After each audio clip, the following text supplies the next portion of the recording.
Why are there debates about Ecclesiastes' authorship?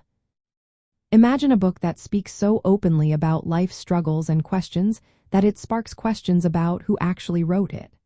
That's what makes Ecclesiastes such a fascinating piece of biblical literature.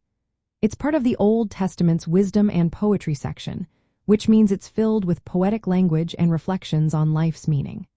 But the question of who penned these words has puzzled scholars for centuries. The main reason for these debates is that the book doesn't clearly state its author. It introduces its speaker as Koheleth, a Hebrew word meaning teacher or preacher.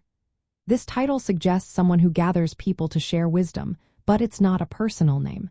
Many think Koheleth might be King Solomon because the opening verse describes him as son of David, king in Jerusalem.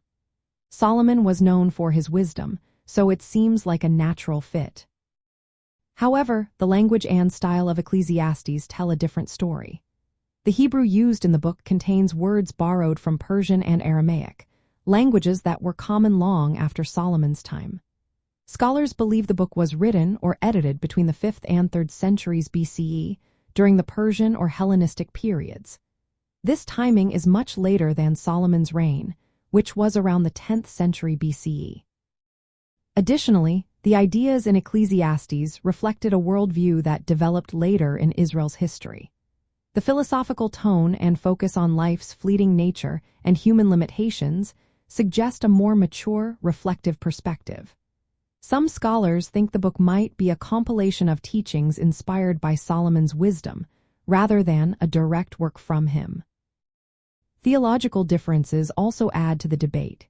Ecclesiastes has a skeptical tone, questioning the meaning of life and the value of human effort. This contrasts with other wisdom literature that often emphasizes trust in God and divine justice. Because of its unique tone, some early church leaders questioned whether it belonged in the biblical canon. All these factors, the uncertain identity of Koheleth, the linguistic clues pointing to a later date, and the distinct philosophical approach, fuel ongoing discussions about who really authored Ecclesiastes.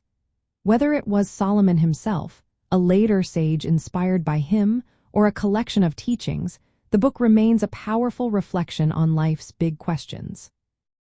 For those studying scripture closely, understanding these debates helps us see Ecclesiastes as a complex work that speaks across ages, reminding us that the search for meaning is a timeless human pursuit.